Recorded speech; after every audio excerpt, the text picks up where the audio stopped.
ماشاء اللہ لا حول ولا قوة الا باللہ العلی العظیم حسبنا اللہ ونعم الوکیل نعم المولا ونعم النصیر بسم اللہ الرحمن الرحیم الحمد للہ رب العالمین والصلاة والسلام والتحیۃ والاکرام علی الرسول المسدد والمحمود الاحمد ابی القاسم محمد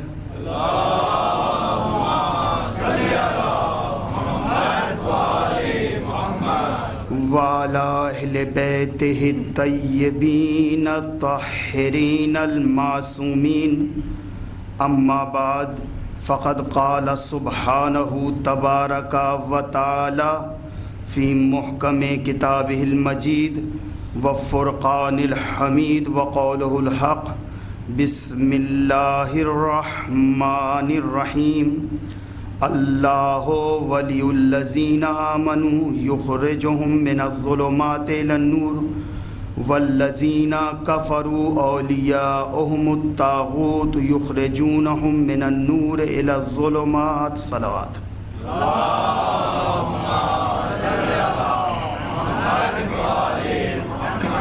عزیزان محترم ارباب دانش محبان محمد و آل محمد علیہ الصلوۃ والسلام، سورہ مبارکہ بقرہ کی یہ آیات جن پر مستقل گفتگو چل رہی ہے، اور اس آیات کے حوالے سے گفتگو ہماری یہی ہے کہ ولایت کہتے کسے ہیں، ولایت کے اختیارات کیا ہیں۔ ہم نے آپ کے سامنے ولایت تکوینی بیان کی، ولایت تشریعی بیان کی، کل ولایت مطلقہ اور ولایت مقیدہ پہ بحث رہی، اور اس سے پہلے ولایت کے معنی کیا ہیں کہ ایک شے کو دوسری شے سے ایسے قریب کرنا کہ کوئی تیسری شے فاصلہ نہ بنے، اسے ولایت کہتے ہیں۔ آج یہ بیان کرنا ہے کہ ولایت امام کیا ہوتی ہے۔ کل انشاءاللہ ولایت انبیاء پہ بحث ہوگی کہ انبیاء کی ولایت کیا ہوتی ہے۔ آج اتنا کہ امام کی ولایت کیا ہوتی ہے۔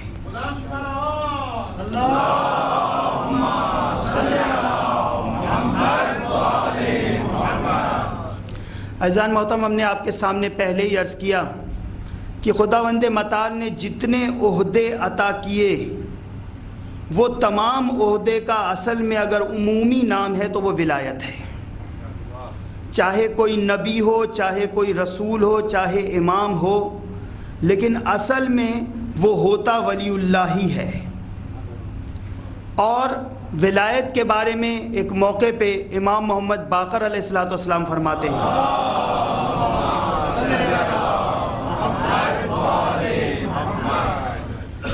آپ نے فرمایا کہ میرے جد مولا علی علیہ السلام کی طرف سے، میرے جد علی ابن ابی طالب علیہ السلام کی طرف سے جو مجھے میرا عہدہ ولایت ہے وہ مجھے زیادہ فضیلت عطا کرتا ہے بنسبت میرے رشتہ ولادت کے۔ بڑا اہم جملہ ہے عزیزان محترم، آپ فرما رہے ہیں رشتہ ولادت کی نسبت سے رشتہ ولایت زیادہ فضیلت رکھتا ہے۔ یعنی بتانا مقصود یہ ہے کہ میں رسول خدا کا بیٹا ہوں، میں علی ابن ابی طالب علیہ السلام کا لال ہوں، میں سیدہ زہرا سلام اللہ علیہ کا لال ہوں۔ یہ فضیلت سے زیادہ بڑی فضیلت یہ ہے کہ اللہ نے مجھے ولایت عطا کی ہے، کیونکہ رشتے جتنے ہوا کرتے ہیں ضروری نہیں ہے کہ باپ نیک ہو تو بیٹا بھی نیک ہو۔ رشتوں میں رد و بدل پیدا ہو سکتا ہے، لیکن ولایت ایک ایسی چیز ہے کہ جس سے ظاہر یہ ہوتا ہے کہ ان کا کردار اتنا پاک ہے کہ اللہ نے ولایت عطا کی ہے۔ لہذا رشتہ ولایت زیادہ اہمیت کا حامل ہے رشتہ ولادت سے۔ تو یہ ولایت کی اہمیت ہے۔ امامت کی ولایت کیا ہوتی ہے؟ عزیزان محترم، ویسے تو نبوت میں بھی ولایت میں تفاوت پایا جاتا ہے۔ تفاوت کا مقصد ہے فرق پایا جاتا ہے۔ ہر نبی ایک جیسی ولایت نہیں رکھتا، کل انشاءاللہ بحث ہوگی، لیکن امامت ایک ایسی چیز ہے کہ جس کے اندر ولایت میں فقط اگر فرق نظر آ رہا ہے تو وہ ائمہ کی ولایت میں اور جناب ابراہیم کی ولایت میں۔ اس کے علاوہ ائمہ میں سے کسی کی ولایت میں کوئی ایسا فرق نہیں ہے۔ جناب ابراہیم وہ ہیں جنہیں انسانوں کے لیے امام بنایا گیا، انی جاعلک للناس اماما، لیکن ہمارے ائمہ وہ ہیں کہ رسول نے فرمایا میں عالمین کے لیے رحمت بنا کے آیا ہوں، اور ائمہ اہل بیت ہیں جو عالمین کے لیے امام بنا کر آئے ہیں۔ لہٰذا عالمین کے لیے جب امام ہیں تو عالمین میں انسان کے علاوہ جانور بھی آ جاتے ہیں، پرندے بھی آ جاتے ہیں، اشجار بھی آ جاتے ہیں، سب کے لیے ہمارے ائمہ امام بن کر آئے ہیں۔ یہ امامت کا رشتہ ولایت ہے کہ امامت کو یہ اثر رسوخ حاصل ہوتا ہے۔ اسی لیے عزیزان محترم، اب ایک اور چیز اور بہت زیادہ اہم ہے کہ ولی اللہ وہ ہوتا ہے جس کے لیے خداوند متعال نے قرآن میں نے پہلے بھی آیت پیش کی تھی، وَجَعَلْنَاهُمْ أَئِمَّةً يَهْدُونَ بِأَمْرِنَا وَأَوْحَيْنَا إِلَيْهِمْ فِعْلَ الْخَيْرَاتِ، ہم نے انہیں امام بنایا اور وہ ہمارے امر سے لوگوں کی ہدایت کرتے ہیں۔ پھر دوسرے مقام پہ فرمایا قُلْ أَطِيعُوا اللَّهَ وَأَطِيعُوا الرَّسُولَ وَأُولِي الْأَمْرِ مِنْكُمْ، اللہ کی اطاعت کرو، رسول کی اطاعت کرو اور اولی الامر کی اطاعت کرو جو تم میں سے ہیں۔ تو عزیزان محترم، اب یہاں اولی الامر کہا اور وہاں کہا کہ ہمارا امر ائمہ پہ نازل ہوتا ہے۔ سورہ انبیاء میں کہا وَجَعَلْنَاهُمْ أَئِمَّةً يَهْدُونَ بِأَمْرِنَا، یہ ہمارے امر سے ہدایت کرتے ہیں۔ اور اس آیت میں فرمایا کہ دیکھو اللہ کا ولی کون، اللہ کی اطاعت فرض ہے، رسول کی، اور ان کی اطاعت فرض ہے جن پر ہمارا امر نازل ہوتا ہے۔ گویا اب ائمہ کی اطاعت ہم پر فرض کی گئی۔ جب یہ بات ثابت ہو جاتی ہے کہ ائمہ کی اطاعت ہم پر فرض ہے تو عزیزان محترم بس پھر یہ بات ثابت ہو جاتی ہے کہ ان کے عمل میں کوئی خطا ہو نہیں سکتی۔ اللہ نے جو کہہ دیا کہ ہم ان کی اطاعت کا حکم تمہیں دے رہے ہیں، تو اب یہ اللہ نے سرٹیفکیٹ دے دیا لکھ کر کہ دیکھو ان سے کوئی خطا نہیں ہو سکتی۔ کیوں؟ مثلاً بھئی ہمارے یہاں امام بارگاہ کے لیے ضرورت تھی کہ کچھ لوگوں کو رکھا جائے جو تمام امور سر انجام دیں۔ اب لوگ کہنے لگے، ہم نے کہا بھی ایک صاحب ہیں، بڑے نیک ہیں، پرہیزگار ہیں، تمام امور سر انجام دیتے ہیں، کہیں گے مولانا آپ گارنٹی لیتے ہیں؟ ہم نے کہا ہم گارنٹی لیتے ہیں ان کی۔ کہا ٹھیک ہے، آپ نے گارنٹی لی، ہم نے انہیں رکھ لیا۔ اب اگر ان سے کوئی غلطی ہوگی تو لوگ انہیں کچھ نہیں کہیں گے مولانا غلط تھے، مولانا کی غلطی ہے، انہیں ایسا آدمی جو ہے وہ آگے نہیں کرنا چاہیے تھا۔ تو عزیزان محترم، اسی طرح اللہ نے ان کی اطاعت کا حکم دے کر یہ کہہ دیا کہ ہم ان کی گارنٹی لے رہے ہیں۔ لہٰذا اگر اب کوئی کہے گا کہ امام حسن نے جنگ کیوں نہ کی، صلح کیوں کی، تو یہ اعتراض امام حسن پہ نہیں، اللہ پہ اعتراض ہے۔ یہ اعتراض ڈائریکٹ اللہ پہ، کیونکہ اللہ نے ذمہ داری لی ہے، لہٰذا حسن کی صلح بھی اصل میں اللہ کا امر ہے۔ اسی لیے میں عموماً کہا کرتا ہوں لوگوں سے کہ امام حسین علیہ السلام کا جہاد امام حسن علیہ السلام کی صلح امام حسین علیہ السلام کے جہاد سے کم نہیں ہے۔ یہ صلح بھی جہاد سے کم نہیں ہے، کیونکہ عزیزان محترم اصل میں مسئلہ یہ ہے کہ دنیا کاش کے پہچانتی کہ ولی اللہ کہتے کسے ہیں۔ امام حسن علیہ السلام ہیں، اور لکھا ہے کہ ابو سفیان آیا اور آ کے رسول سے آ کے کہتا ہے کہ یا رسول اللہ مجھے مکہ میں یتیم لوگ جو ہیں ان کا وظیفہ بانٹنے کے لیے مقرر کر دیجئے۔ بڑے مسائل ہیں عزیزان محترم، اب بھی ہیں، پہلے بھی ہوا کرتے تھے۔ یتیموں کا مال بڑے آرام سے کھا لیا جاتا ہے، کوئی پوچھنے والا ہی نہیں ہوتا ہے، اس لیے بڑے آرام سے نگل لیا جاتا ہے۔ سوچا رسول سے کہہ دیں گے، رسول مان جائیں گے، رسول نے منہ پھیر لیا۔ فوراً بارگاہ امام علی میں گئے، کہیں گے یا علی آپ سفارش کر دیں کہ رسول ہمیں معین کر دیں۔ آپ نے کہا ابو سفیان تم نے ہمیں پہچانا نہیں، رسول اور ہم میں کوئی فرق ہی نہیں ہے۔ جب انہوں نے منع کر دیا تو ہم کیسے ہاں کر سکتے ہیں؟ انا وعلی من نور واحد کی یہی تفسیر ہے، یہ ایک ہی نور ہیں، ایک نے منع کیا تو دوسرا کیسے ہاں کرے گا؟ لکھا ہے کہ شہزادے امام حسن علیہ السلام چھوٹا سن ہے، وہیں تشریف فرماتے ہیں۔ ایک مرتبہ پلٹ کے کہتا ہے آپ ان سے کہہ دیں نانا ان کی بات بہت مانیں گے، ان سے کہہ دیں۔ آپ نے ایک مرتبہ کہا تم خود ہی کہہ دو۔ گیا اور جا کے کہتا ہے کہ آپ اپنے نانا سے سفارش کر دیں کہ مجھے مکہ میں یہ امور سر انجام دینے کے لیے معین کر دیا جائے کہ غریبوں میں پیسہ وغیرہ بانٹوں، یتیموں میں۔ لکھا امام حسن علیہ السلام چھوٹا سن ہے، کھڑے ہوئے اور جا کے اسے داڑھی سے پکڑا ہے، اور پکڑنے کے بعد یہ جملہ کہا کہ اگر تیرے دل میں ایمان ہوتا تو میں تیری سفارش کر دیتا، پہلے اپنے دل میں ایمان پیدا کر پھر مجھ سے کہیو۔ تو عزیزان محترم، کہنے کا مقصد یہ ہے کہ یہ جملہ کون کہہ رہا ہے؟ امام چھوٹا سن ہے، لیکن یہ جملہ کہہ کر امام بتا رہے ہیں کہ ولی اللہ وہ ہوتا ہے جس کے لیے عمر کی قید نہیں ہوتی، وہ دل کے حال کو جانتا ہے کہ کس کے دل میں اس وقت کیا ہے۔ اسی لیے لکھا ہے پھر بھی یہ پلٹا نہیں، بڑا چال باز تھا۔ وہاں سے نکلا اور نکلنے کے بعد گیا ہے اپنی بیٹی کے پاس، ام حبیبہ، رملہ نام تھا، کنیت ام حبیبہ تھی۔ وہاں گیا اور جانے کے بعد سوچا اپنی بیٹی سے کہوں گا کہ بیوی کی بات تو شوہر مان ہی لیا کرتے ہیں، اب ایک اور ٹرائی کر لی جائے۔ وہاں پہنچا اور جانے کے بعد جیسے ہی بیٹھا ہے دیکھا ہے رملہ نے دیکھا، ام حبیبہ نے دیکھا، کہا بابا اٹھیے اٹھیے، کیا ہو گیا بیٹی؟ کہا اٹھیے تو صحیح۔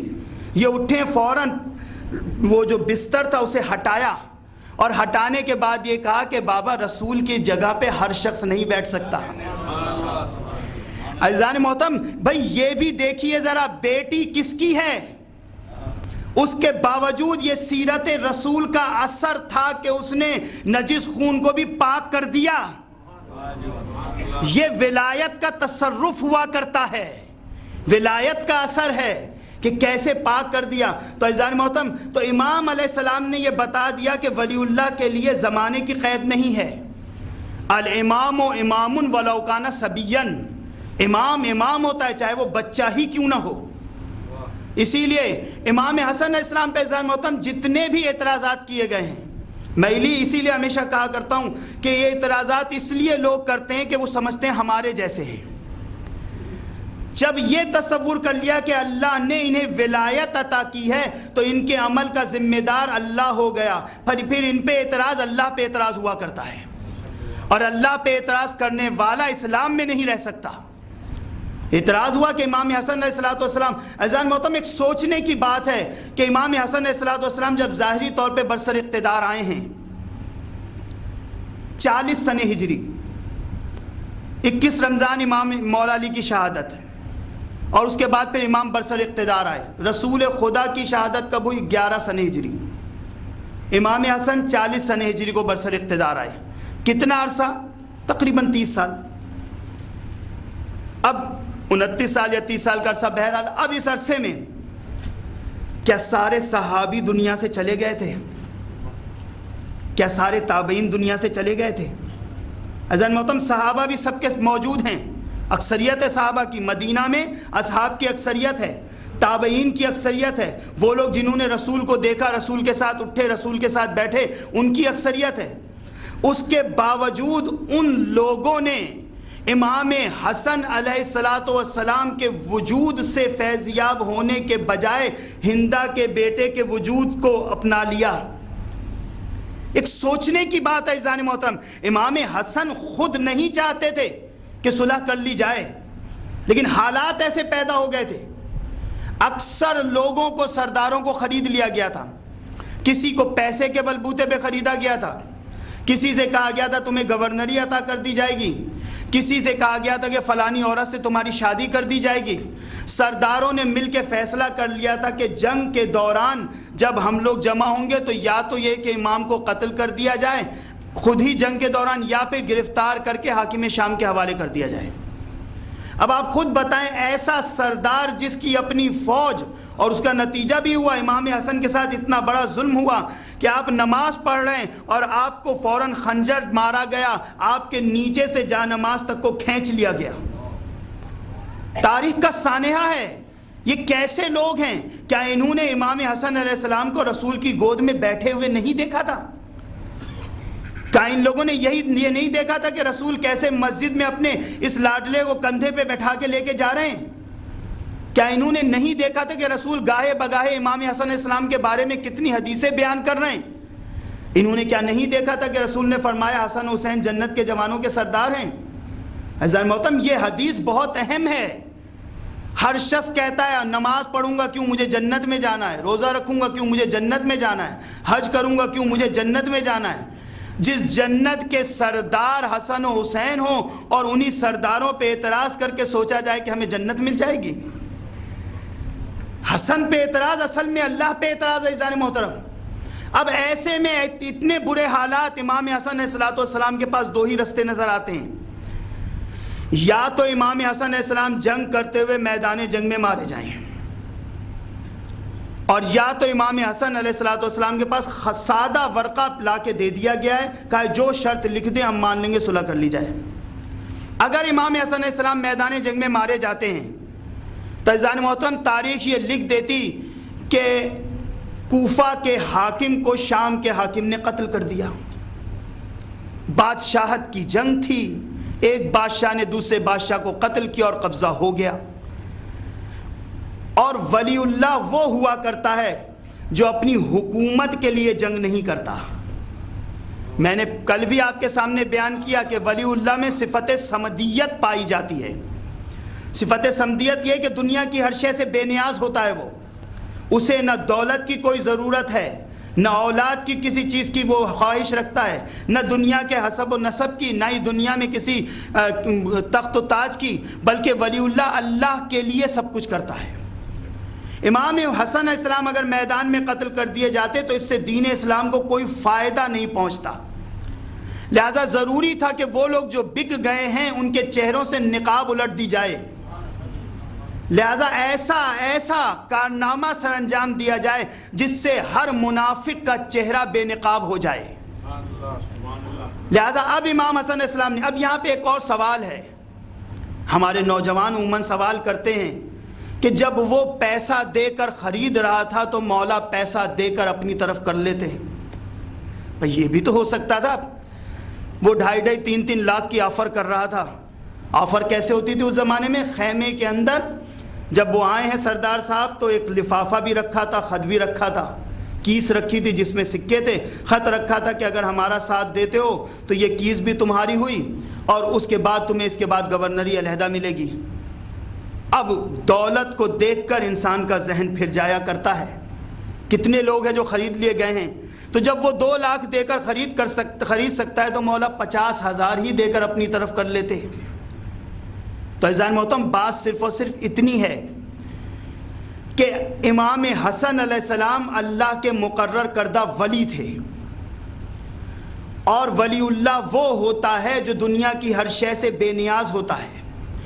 اگر امام 50,000 ہی کیوں نہ دے کر اور یہ کہ اپنی طرف لانا چاہتے تو ہاں شاید کہ کوفہ کی اور 70 صوبوں کی حکومت تو بچ جاتی، لیکن عہدہ ولایت چلا جاتا۔ ولایت یہ ہوتی ہے کہ کسی بھی ایسے شخص کو جو حقدار نہیں ہے اسے کوئی چیز دی نہیں جا سکتی، یہ ولایت ہے، کیونکہ ولی اللہ اللہ کی طرف سے عطا کرتا ہے اور اللہ کبھی بھی عدل کے خلاف کام نہیں کرتا، اس لیے ولی اللہ کبھی عدل کے خلاف کام نہیں کرتا۔ لہذا امام پوری دنیا کے ولی تھے، چند صوبوں کی حیثیت امام کے سامنے کیا۔ اس لیے اب صلح نامہ لکھا گیا، اور صلح نامہ بھی عزیزان محترم بلکہ یہ بھی ایک عجیب بحث ہے، جو لوگ کہہ دیا کرتے ہیں کہ امام نے، اکثر کہتے ہیں کہ مولا نے صلح، امام حسن نے صلح کیوں کی، جنگ کیوں نہ کی۔ اچھا یہ وہی لوگ ہیں جو کہتے ہیں علی نے جنگ کیوں کی، صلح کیوں نہ کی۔ عجیب ان کی تھنکنگ سمجھ میں نہیں آتی ہے۔ جو یہ کہہ رہے ہیں حسن نے صلح کیوں کی، جنگ کیوں نہ کی، وہی کہتے ہیں کہ علی نے جنگ کیوں کی، صلح کیوں نہ کی، اور وہی کہتے ہیں کہ حسین نے صلح کیوں نہ کر لی، جنگ کیوں کی۔ گویا اعتراض ان کا اصل میں اعتراض نہ صلح پہ ہے نہ جنگ پہ ہے، اعتراض یہ بتا رہا ہے کہ دل میں کچھ کالا ہے جس کی وجہ سے یہ تمام سوالات ابھارے جا رہے ہیں۔ عزیزان محترم، اب مسئلہ یہ ہے کہ انہوں نے نہ جنگ کو سمجھا نہ صلح کو سمجھا۔ اگر جنگ اور صلح کو سمجھ لیتے تو اعتراض نہ کرتے۔ عزیزان محترم، تاریخ گواہ ہے، نہ رسول خدا نے کبھی جنگ کی، نہ مولا کائنات نے کبھی جنگ کی۔ بڑی ذمہ داری کے ساتھ عرض کر رہا ہوں، نہ رسول خدا نے کبھی جنگ کی، نہ مولا کائنات نے کبھی جنگ کی، نہ امام حسن نے کبھی جنگ کی، نہ امام حسین نے کبھی جنگ کی۔ کیوں؟ وجہ یہ ہے کہ امام جو کام کرتا ہے اسے عبادت کہا جاتا ہے، اور عبادت کے لیے وقت معین ہوتا ہے۔ مثلا نماز فجر کے لیے اگر کوئی صاحب یہ کہیں کہ جی ایسا ہے کہ میرا آج بہت زیادہ دل چاہ رہا ہے میں 2 کی جگہ 8 رکعت نماز پڑھ لوں، تو کہا جائے گا حضور یہ عبادت نہیں کہلائے گی۔ عبادت کی مقدار بھی معین ہوتی ہے، وقت بھی معین ہوتا ہے۔ اب کہہ دیں یار صبح اٹھا نہیں جاتا، میں 10 بجے نماز فجر پڑھ لوں گا، کہا جائے گا یہ بھی عبادت نہیں ہے۔ جو اللہ نے ٹائم معین کیا اس ٹائم کو ہو، جو اللہ نے مقدار معین کی اس مقدار کے مطابق ہو۔ کہنے لگے جی رمضان کے دن ہیں، بہت زیادہ ہمیں روحانیت ہم پر آ رہی ہے، ہم حج کرنے جا رہے ہیں۔ سب کہیں گے بیوقوف، حج رمضان میں نہیں ذی الحج میں ہوتا ہے۔ رمضان میں عمرہ ہو سکتا ہے، حج نہیں ہو سکتا۔ کہیں گے ہمارا دل چاہ رہا ہے۔ کہا کہ یاد رکھو عبادت کے لیے وقت معین ہے، حج کا ایک وقت ہے، اس میں کرو تو حج ہوگا، اس کے علاوہ کرو گے تو حج نہیں کہلائے گا۔ روزے کے لیے سوچنے لگے ابھی چاند نظر نہیں آیا ہے لیکن میں تو رمضان کے روزے رکھنا چاہتا ہوں، کہا نہیں ہو سکتا۔ کہا بھی میری طبیعت صحیح ہے ابھی رکھ لیتا ہوں، کہا نہیں ٹائم معین ہے، رمضان کے روزے رمضان میں ہوں گے۔ گویا عبادت وہ ہوتی ہے جس کا وقت بھی معین ہو، جس کی مقدار بھی معین ہو۔ تو عزیزان محترم، رسول خدا نے جتنی بھی جنگیں لڑی وہ جنگ نہیں ہیں بلکہ جہاد ہے، کیونکہ جنگ کو عبادت نہیں کہتے، جہاد کو عبادت کہا جاتا ہے۔ جہاد وہ ہوتا ہے جو اللہ کی مرضی کے مطابق ہو، اس کا وقت بھی معین ہوتا ہے، اس کا ٹائم پیریڈ بھی معین ہوا کرتا ہے، اس کو اصل میں جہاد کہتے ہیں۔ رسول خدا نے اسی لیے مدینہ میں رسول خدا نے تلوار نہیں اٹھائی کیونکہ وقت جہاد نہیں تھا۔ مکہ میں نہیں اٹھائی، وقت جہاد نہیں تھا، مدینہ میں آ کے پھر ایک مرتبہ تلوار اٹھا لی۔ کیوں؟ کیونکہ وقت جہاد آ گیا، خود انہوں نے حملہ کیا تھا۔ اسی طرح فوراً اب آپ دیکھ لیں اس کے بعد کہ صلح حدیبیہ کے وقت تلوار نہیں اٹھائی، اور اس کے بعد میں پھر دیکھیں تو فوراً تلوار اٹھا لی گئی، جنگ حنین میں تلوار اٹھا لی گئی ہے۔ اسی طرح مولا کائنات نے بعد رسول تلوار نہیں اٹھائی۔ کیوں؟ کیونکہ وقت جہاد نہیں تھا۔ جہاد جنگ وہ ہوتی ہے جو پبلک کی ڈیمانڈ پہ کی جائے، اور جہاد وہ ہوتا ہے جو اللہ کے حکم پہ کیا جائے۔ یہ فرق ہے جنگ اور جہاد میں۔ پبلک کے کہنے پہ لڑیں گے تو جنگ ہو سکتی ہے، جہاد نہیں ہوتا۔ اور ائمہ وہ ہیں، رسول وہ ہیں جو اللہ کے کہنے پہ تلوار اٹھاتے ہیں، پبلک کے کہنے پہ نہیں۔ اسی لیے اب امام حسن علیہ السلام کی سیرت میں بھی رسول کی سیرت نظر آئے گی۔ جب وقت جہاد تھا امام نے تلوار اٹھائی، صفین میں لڑے ہیں، لیکن جب یہ دیکھ لیا کہ اس وقت جہاد نہیں ہو سکتا بلکہ صلح میں جہاد پوشیدہ ہے، اس لیے امام علیہ السلام نے پھر اس وقت تلوار رکھ لی۔ امام حسین نے دیکھا کہ نہیں اب وقت جہاد آ گیا ہے، اس لیے فوراً اٹھا لی۔ یہ فرق ہے عزیزان محترم۔ اب اگر صلح نامے کو ہم دیکھتے ہیں تو ایک بات واضح طور پہ ہمیں سمجھ میں آ جاتی ہے کہ امام حسن علیہ السلام نے اقتدار چھوڑا نہیں ہے بلکہ چند دنوں کے لیے اقتدار اپنے سے دور کر دیا، ظاہری اقتدار چھوڑا نہیں ہے۔ لوگ یہ سمجھتے ہیں سب کچھ معاویہ کو دے دیا، ایسا نہیں تھا عزیزان محترم۔ کیونکہ شرط پہلی کیا ہے؟ صلح نامے کی پہلی شرط ہے کہ حاکم شام قرآن مجید اور سنت رسول پر عمل کرے گا۔ پہلی شرط ہی اس بات کی گواہی دے رہی ہے کہ حاکم شام اگر عمل کرتا ہوتا تو کہتا میں پہلے سے کر رہا ہوں، شرط کی ضرورت کیا ہے؟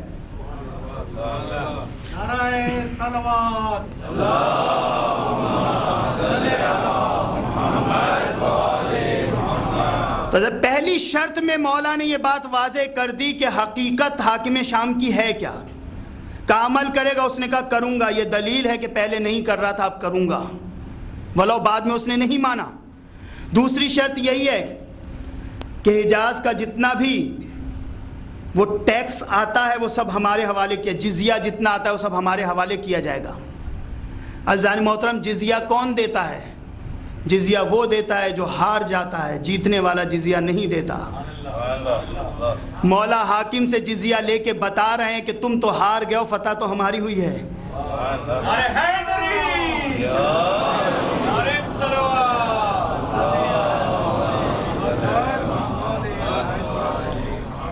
پھر عزیزان محترم اس کے بعد اب یہ کہا جا رہا ہے کہ جہاں جہاں شیعان حیدر کرار آباد ہے ان کی حفاظت کی جائے گی، جتنے ممبروں سے مولا کائنات کی شان میں گستاخی کی جاتی ہے وہ سب بند کی جائے گی۔ سب کچھ شرائط اس نے سادہ ورقہ بھیج دیا تھا، کہنے لگا میں مانتا ہوں، بعد میں عمل نہیں کیا۔ لکھا ہے کہ جب یہ شرط مکمل ہو گئی تو ایک مرتبہ وہ کھڑا ہوا اور کوفے والوں سے خطبہ اس نے ایک بڑا دیا ہے، حاکم شام نے کوفے والوں کے سامنے، اور جملہ پہلا جو اس نے کہا یہ جملہ ہی دلالت کرتا ہے کہ اصل میں اللہ کا ولی کون ہوتا ہے اور شیطان کو ولی ماننے والا کون ہوتا ہے۔ پہلا جملہ کہتا ہے کوفہ والوں، میں نے اس لیے اقتدار ہاتھ میں نہیں لیا ہے کہ تمہیں نماز کی تلقین کروں۔ جملے سنے اذانو، تاریخ میں موجود ہے۔ حاکم شام کہہ رہا ہے میں نے اس لیے نہیں اقتدار ہاتھ میں لیا کہ تمہیں نماز کی تلقین کروں، اس لیے اقتدار ہاتھ میں نہیں لیا کہ تمہیں حج کرنا سکھاؤں، اس لیے نہیں لیا کہ تم سے زکوٰۃ کی وصولیابی کروں۔ مجھے پتا ہے علی نے تمہیں سب کچھ سکھایا ہوا ہے، سب کچھ تم نے سیکھا ہوا ہے، میں نے اس لیے ہاتھ میں لیا ہے تاکہ حکومت کر کے ذریعے سے تمہاری گردنوں کو اپنے آگے جھکا دوں۔ یہ جملے ہیں تاریخ کے عزیزان محترم جو حاکم شام کہہ رہا ہے، میں نے اس لیے ہاتھ میں لیا ہے تاکہ حکومت کے ذریعے سے تمہاری گردنوں کو اپنے آگے جھکا دوں۔ گویا حاکم شام یہ بتا رہا ہے کہ یہ اللہ کا ولی نہیں ہو سکتا۔ اللہ کا ولی کبھی حکومت کے لیے کچھ نہیں کرتا، بلکہ وہ کرتا ہے تو نماز کے لیے کرتا ہے، روزے کے لیے کرتا ہے، حج کے لیے کرتا ہے۔ واضح طور پہ پیغام دے دیا کہ یہ اللہ کا ولی کون ہوتا ہے اور شیطان کا بنایا ہوا کون ہوا کرتا ہے۔ تو عزیزان محترم اب اس کے بعد صلح نامہ ہو گیا، لیکن کسی بھی صلح نامے پہ عمل نہیں کیا گیا، کسی بھی صلح نامے کی شق پہ عمل نہیں کیا گیا۔ اور تاریخ یہ بتاتی ہے کہ پھر ایک دن یہ حج کرنے آیا ہے حاکم شام، اور آنے کے بعد لکھا ہے کہ مدینہ میں اعلان کر دیا کہ جو ملنے آئے گا حاکم شام اسے عطا کرے گا، صرف یہ بتانے کے لیے لوگوں کو کہ ہم کتنے سخی ہیں، ہم کتنے دینے والے ہیں۔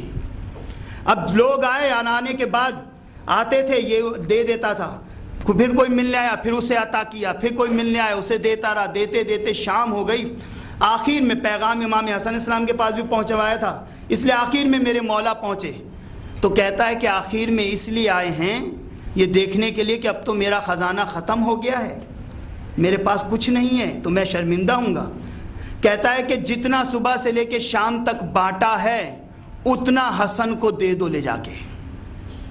امام حسن علیہ السلام کو اس نے دیا، امام نے لیا، لینے کے بعد وہاں سے نکلے، فوراً حاکم شام کا غلام آگے بڑھا، امام کی جوتیاں سیدھی کی، امام نے ساری رقم اس کے حوالے کر دی۔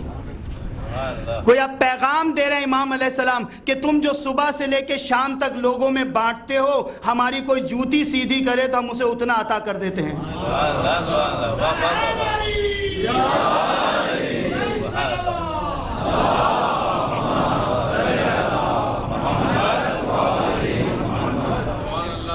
تو عزیزان محترم یہ امام حسن علیہ السلام کی ولایت ہے، آپ کی سخاوت ہے کہ دنیا نے اگر عام عقل کے ذریعے سے سوچا جائے تو ہمارے سامنے ہیرا لا کے رکھ دیا جائے، پہاڑی پتھر لا کے رکھ دیا جائے اور کہا جائے ان میں سے کوئی ایک کو چوز کریں، عقل مند ہمیشہ ہیرا اٹھایا کرتا ہے۔ پتہ نہیں کیسے مسلمان تھے جو بزم رسول میں بیٹھنے کے باوجود حسن کی جگہ کس کو چوز کر رہے تھے؟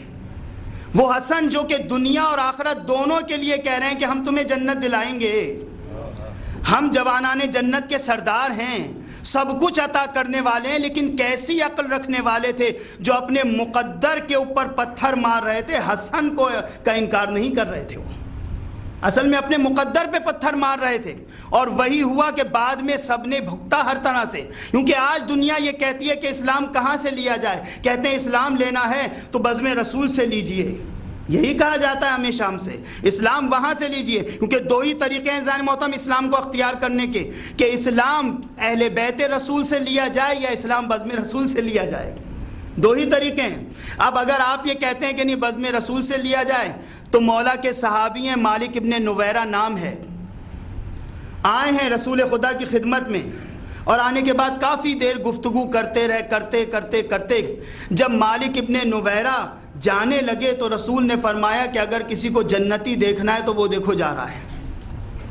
بس جیسے ہی دیکھا فوراً ایک دو حضرات، یا رسول اللہ ہمیں ذرا مسجد سے باہر کام ہے، ہم چلے جائیں۔ آپ نے کہا جائیے۔ دیکھا مالک اپنے گھوڑے پہ زین کس رہے ہیں، آئے اور آگے کہتے ہیں مالک وہ دعا مانگ دو، ہمیں رزق کا بہت زیادہ مسئلہ ہے، حل ہو جائے۔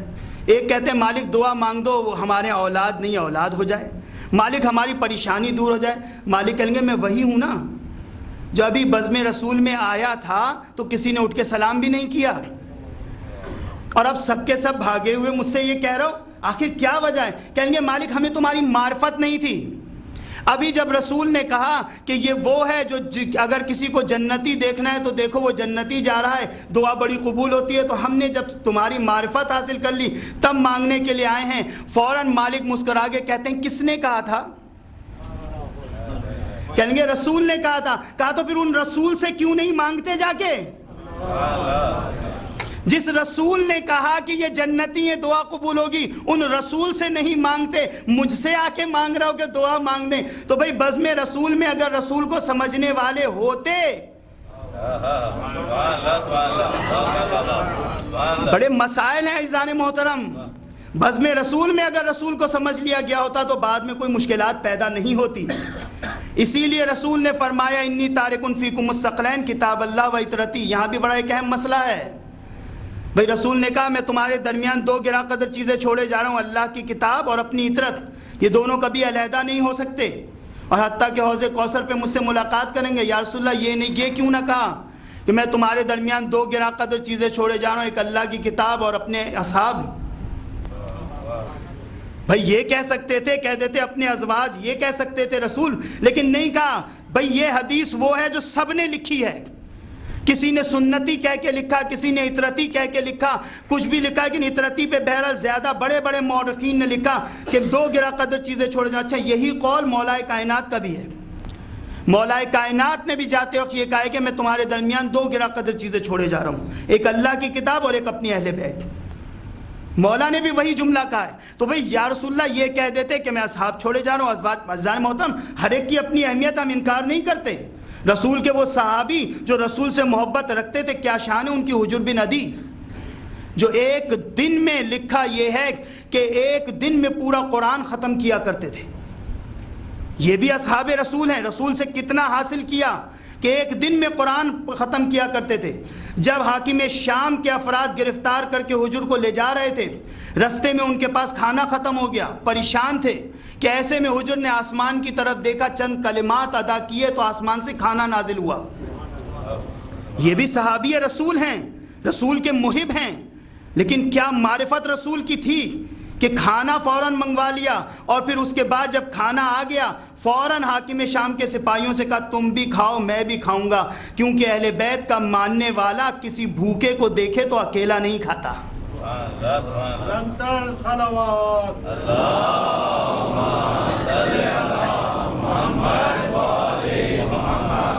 پھر اس کے بعد جب لے کے گئے اور ایک ایسی جگہ آئی ہے جہاں پہ چرچ تھا، فوراً چرچ کے سے ایک عیسائی عالم آیا ہے، اس نے کہا کہ یہاں رات کی تاریکی میں ایک شیر آتا ہے، لوگوں کو چیڑ پھاڑ کے کھا لیتا ہے، تم لوگ ایسا کرو کہ سب کے سب اندر آ جاؤ۔ حضور نے کہا تم اندر چلے جاؤ، مجھے باہر چھوڑ دو، میں اکیلے میں اللہ کی عبادت کرنا چاہتا ہوں۔ قتل کرنے کے لیے لے جا رہے ہیں، لیکن یہ ہے صحابی رسول ہیں، صحابی امیر المومنین ہیں، صحابی امام حسن علیہ السلام ہیں، حجر بن عدی، بہت عظیم شخصیت ہیں۔ انہوں نے کہا اچھا ہے یہیں شیر چیڑ پھاڑ کے کھا لے، ہمارا مسئلہ ہی حل ہو جائے گا۔ بیٹھ گئے، اندر چلے گئے، رات کی تاریخی مڈ نائٹ کے بعد دیکھا شیر آیا ہے۔ اب یہ دیکھ رہے ہیں ونڈو سے کہ شیر نظر آ رہا ہے، شیر اور قریب آیا اور قریب آیا۔ انہوں نے کہا ابھی چیڑ پھاڑ کے کھایا کہ کیا دیکھا حجر مصلے پہ بیٹھے اور شیر نے اپنا منہ لا کے حجر کے پیروں پہ رکھ دیا، فوراً منہ پیروں پہ رکھا۔ حجر نے دیکھا، حجر نے شیر کے سر پہ ہاتھ پھیرا، کہا اللہ نے آج تیرا رزق فلانے مقام پہ رکھا ہے، چلا جا۔ بھائی رسول کے صحابی، مولا کے صحابی، لیکن رزق کے بارے میں بتا رہے ہیں کہ کہاں کس کا رزق ہے، لوگ مولا کے بارے میں اعتراض کیا کرتے ہیں۔ بڑا عجیب منظر ہے عزیزان محترم۔ تو اب کہنے کا مقصد یہ ہے کہ یہ بھی صحابی ہیں، یہ ہم اس سے انکاری نہیں ہیں، جو واقعاً رسول کی معرفت رکھتے تھے، ان کا حق ہے کہ ان سے محبت کی جائے۔ لیکن جس نے رسول سے کچھ نہ لیا، اب وہ ظاہری بات ہے، وہ وہی جتنی فضیلت ہوگی اتنی عزت کا حقدار ہوتا ہے انسان۔ ایک مرتبہ درود پڑھیں تو ہم حضرات۔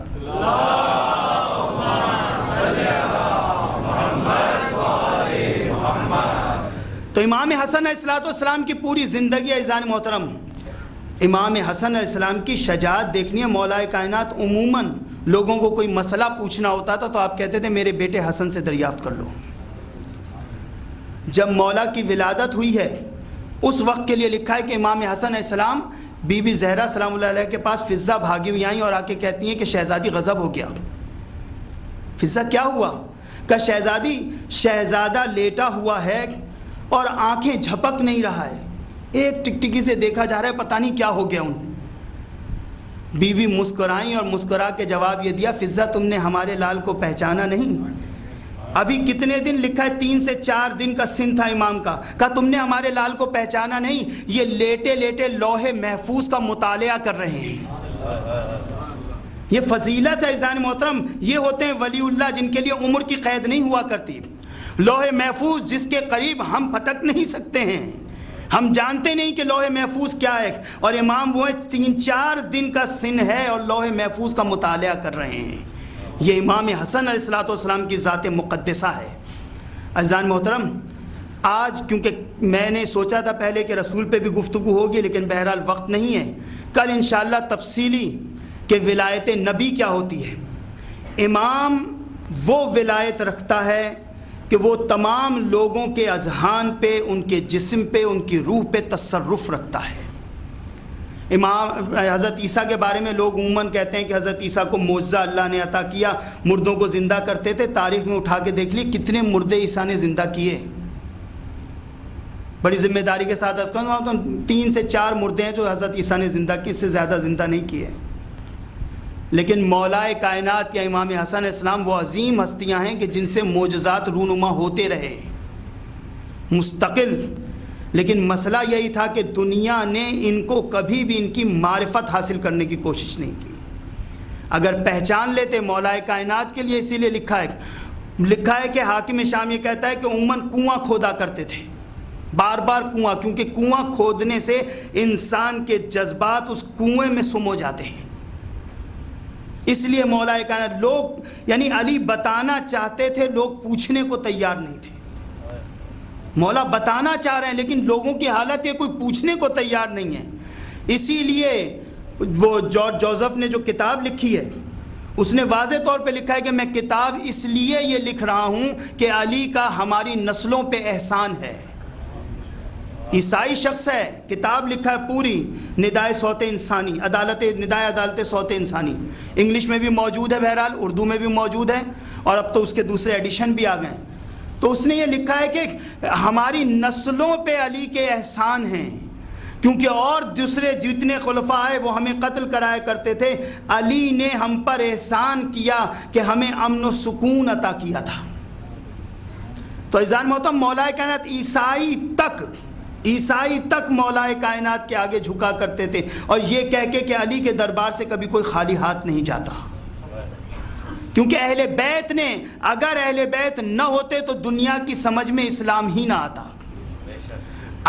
کیونکہ عزیزان محترم حدیث قصہ دیکھ لیں تو حدیث قصہ میں بھی آپ کو پتہ چلے گا کہ اہل بیت کے بچے کیا حیثیت رکھتے ہیں، کہ ہر جملے میں حدیث قصہ میں کہ پہلے امام حسن علیہ السلام آئے تو پہلے یہی جملہ کہہ رہے ہیں کہ اماں کیا اجازت ہے، سلام کیا ہے، پھر اجازت مانگی ہے، رسول سے اجازت مانگی، پھر چادر میں گئے۔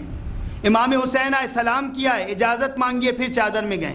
یعنی ایک ادب سکھا رہے ہیں امام علیہ السلام ہم کو کہ دیکھو ادب سیکھو، ادب یہ ہوتا ہے جہاں آؤ پہلے سلام کرو، اس کے بعد اجازت مانگو پھر بیٹھ جاؤ، بغیر اجازت کے نہ آیا کرو۔ یہ ہمارے بچوں کے لیے بھی درس ہے، حدیث قصہ بہت بڑا درس ہے عزیزان محترم، کہ اہل بیت کے بچوں نے ہمارے بچوں کو یہ سمجھا رہے ہیں کہ کس طرح سے عبادت، کس طرح سے لوگوں میں رہنا چاہیے، کیونکہ اخلاقیات میں عزیزان محترم یہ جملہ لکھا ہوا ہے کہ مستحب یہ ہے کہ جب بھی کوئی مومن کسی محفل میں آئے سلام کرے۔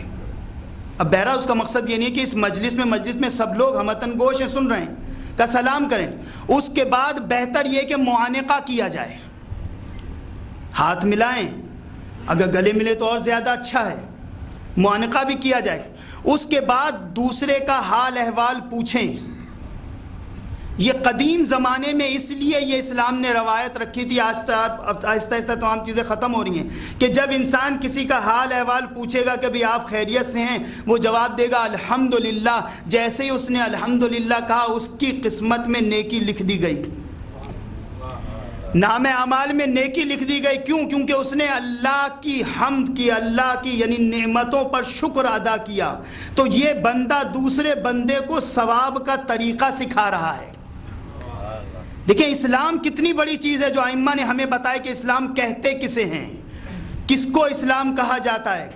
اگر اہل بیت کی اطاعت دیکھیں کیا ہے، اہل بیت کی اطاعت یہ کہ کبھی اہل بیت سے ہم اپنے کو آگے نہ کریں۔ اہل بیت سے آگے نہ کرنے کا مقصد کیا ہے؟ اہل بیت سے آگے نہ کرنے کا مقصد یہ ہے کہ جو اہل بیت نے کہا ہے وہی قبول کیا جائے، جیسا اہل بیت کہہ رہے ہیں ویسا ہی قبول کیا جائے۔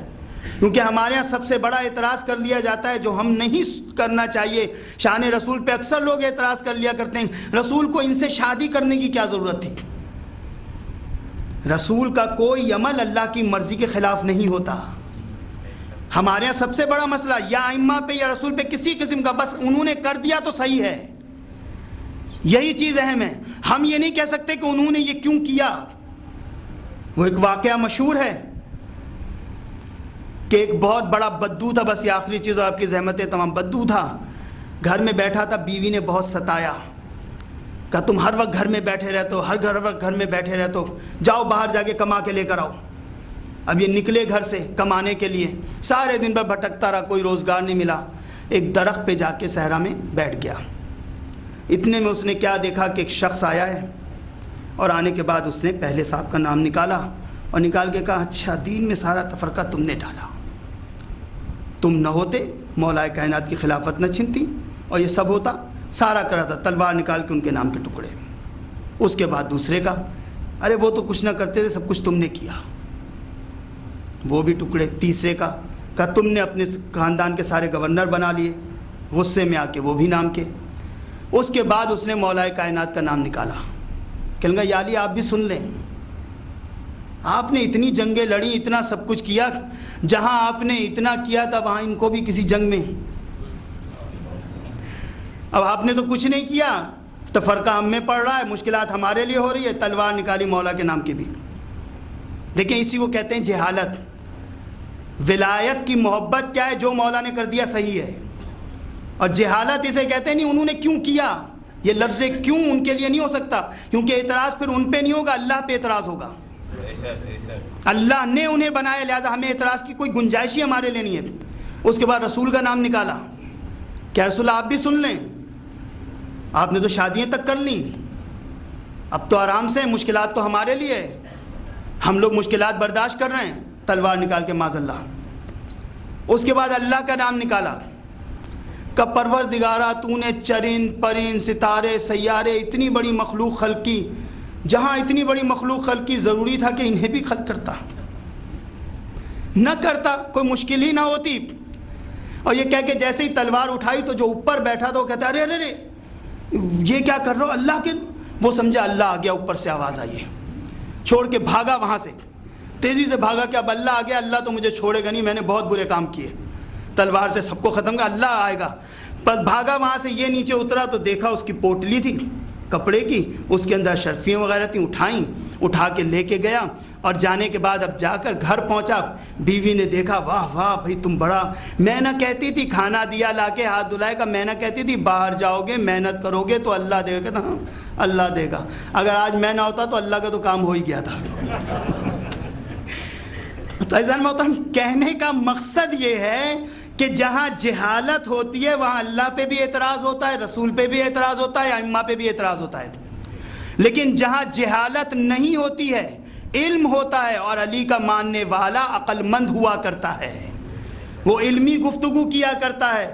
لہٰذا ہمیں ہر چیز میں صرف یہ چیز مد نظر رکھنی چاہیے کہ میرے مولا نے کیا ہے تو صحیح ہے، رسول خدا نے کیا ہے تو صحیح ہے، امام حسن اسلام نے کیا ہے تو صحیح ہے.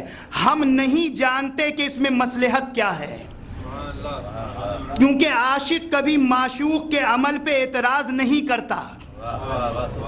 اور ہم عاشقان اہل بیت ہیں، ہم عاشقان رسول خدا ہیں، لہذا ہمیں اعتراض نہیں، ہم تو کہتے ہیں بس وہ ہیں تو ہم ہیں.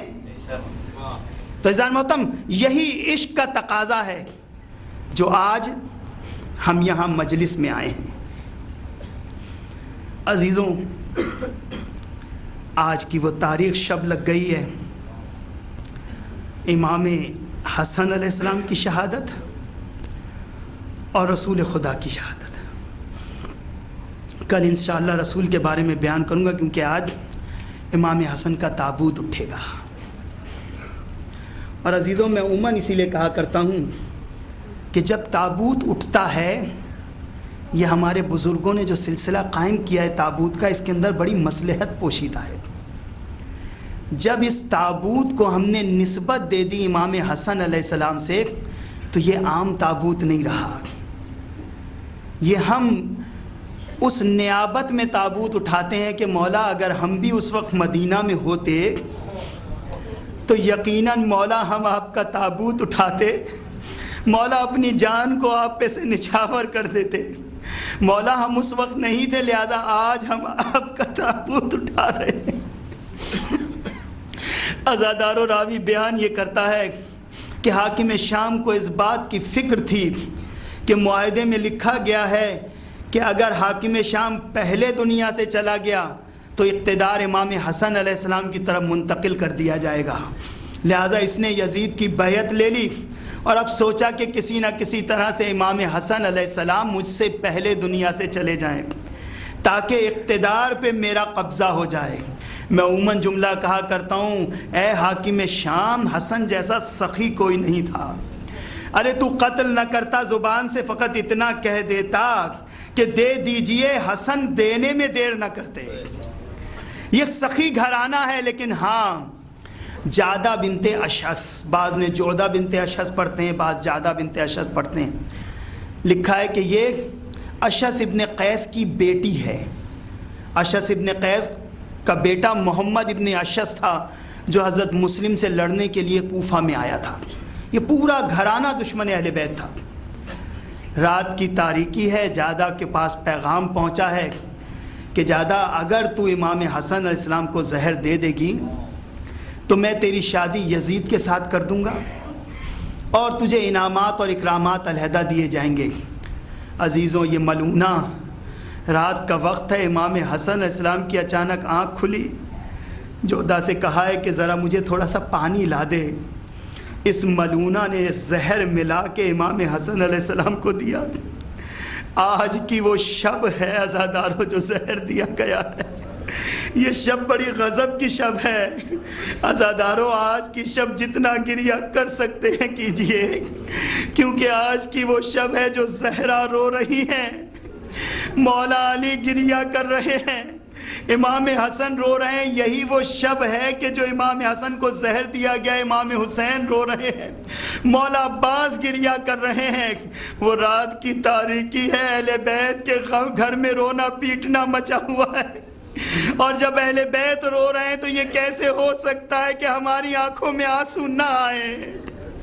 عزاداروں، وہ رات کی تاریکی، وہ ملونہ نے زہر دیا. امام حسن علیہ السلام نے جیسے ہی پیا ہے، لکھا ایک مرتبہ کلیجے کو تھام لیا، آواز دی قاسم کی ماں ذرا جلدی آنا.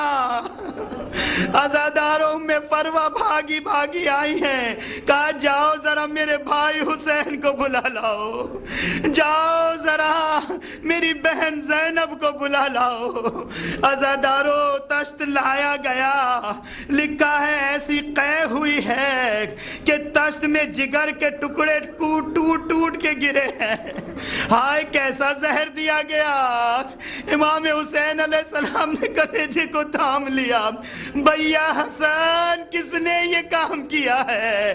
ہائے کس نے میرے بھائی کو زہر دیا؟ آواز دی بھائی بتانے سے کوئی فائدہ نہیں ہے، ارے اصل میرا قاتل کوئی اور ہے۔ عزاداروں اب ایک مرتبہ بی بی زینب نے دیکھا، رونا شروع کیا ہے، لکھا ہے تھام لیا بھیا، ارے ابھی تو زینب باپ کا غم نہ بھول پائی تھی، اے بھیا تم بھی زینب کو اکیلا چھوڑ کے جا رہے ہو۔ ارے لکھا ہے سر پیٹنا شروع کیا، میں ہاتھوں کو جوڑ کے کہوں گا شہزادی، ارے ابھی تو بھائی کے جگر کے ٹکڑے نہیں دیکھے جا رہے، ارے جب حسین کے جسم کے ٹکڑے دیکھو گی کربلا کے بیابان میں، ارے آئے گی بہن لاش کا ایک ایک ٹکڑا اٹھا کے کہتی تھی انت اخی حسین، کیا تو ہی میرا بھائی حسین ہے؟ کیا تو ہی وہ حسین ہے جسے میری ماں نے چکی پیس پیس کے پالا تھا؟ عزاداروں ایک مرتبہ بلایا ہے، اے فروا ادھر آؤ، میرے لال قاسم کو لے کر آؤ۔ قاسم قریب آئے ہیں اور ایک تعویذ قاسم کے بازو پہ باندھا ہے، جب کوئی مصیبت پڑے بیٹا قاسم یہ تعویذ کھول کے دیکھ لینا۔ عزاداروں اب امام حسن وصیت کرتے ہیں بھائی حسین میرا جنازہ لے کے جانا اور نانا کے پہلو میں مجھے دفن کر دینا۔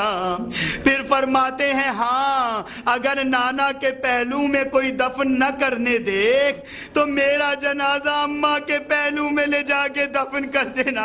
میں ہاتھوں کو جوڑ کے کہوں گا مولا یہ دوہری وصیت کیسی ہے؟ عجب نہیں جو امام جواب دیں ارے میں جانتا ہوں ہائے حسن کو نانا کا پہلو نصیب نہ ہوگا۔ عزاداروں لکھا ہے اب ایک مرتبہ آنکھیں بند ہوئی، انا للہ و انا الیہ راجعون، ہائے زہرا کا لال دنیا سے رخصت ہو گیا۔ عزاداروں امام حسین نے غسل و کفن دیا، جنازہ تیار ہوا، ارے بنی ہاشم کے جوان تلواریں لے کے ساتھ ساتھ جا رہے ہیں، ارے وہ حسن مثنیٰ ہیں، ایک طرف عباس ہیں، ایک طرف مسلم ہیں، ایک طرف عبداللہ ہیں، ہارے جوانان بنی ہاشم۔ لکھا اتنے میں جا رہے تھے کہ روضہ رسول کی طرف بڑھے، ارے ایک طرف سے مسلمانوں نے گھیر لیا۔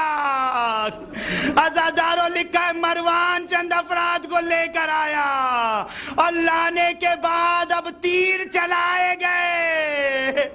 عزاداروں میں نے کہہ دیا آپ نے سن لیا، ذرا محسوس کیجئے، ارے عباس نے جیسے ہی دیکھا ہوگا بھائی حسن کے جنازے پہ تیر لگے ہیں، ہارے قمرے بنی ہاشم کو جلال آ گیا۔ حسین نے آگے بڑھ کے سینے پہ ہاتھ رکھا، بھائی عباس صبر کرو، بھائی حسین نے وصیت کی تھی اگر نہ دفن کرنے دے جنت البقیع میں لے جانا۔ عزاداروں بس بڑے غضب کے جملے اب پڑھ رہا ہوں، آئے تاریخ کا پہلا جنازہ ہے جو گھر سے نکلا پھر گھر میں واپس آیا۔ پہلا جنازہ جو گھر سے نکل کے پھر واپس آیا۔ میں پوچھتا ہوں ہائے کیا وجہ تھی؟ لکھا ہے جنازہ جب لایا گیا ارے محبت کرنے والی بہن پریشان ہو گئی، بھیا یہ کیا ہو گیا؟ ہائے میرے بھائی کے جنازے پہ تیر لگے ہیں۔ لکھا ہے بہن روتی جاتی تھی، تیر نکالتی جاتی تھی، ہائے زینب کا صبر، ہائے شہزادی کا امتحان، اللہ نہ کرے کوئی بہن بھائی کے جنازے سے تیر نکالے، ایسے نکالے جیسے زینب نے نکالے ہیں، ہائے روتی جاتی ہیں، اے بھائی حسن، ارے بہن اسی لیے زندہ رہ گئی کہ تیرے جنازے سے تیر نکالے۔ میں ہاتھوں کو جوڑ کے کہوں گا، ارے شہزادی آپ کی اپنی قسمت ہے، ایک بھائی کے جنازے سے تیر نکالے، دوسرے بھائی کا جنازہ تیر پہ دے گا۔ عزاداروں پھر جنازہ تیار ہوا، ہائے حسن کا جنازہ لایا گیا، ارے بقی میں جیسے ہی جنازہ دفن کیا، عجب نہیں جو دو ہاتھ نمودار ہوئے، ارے لاؤ میرے لال حسن کو میرے حوالے کر دو، ماتم حسین۔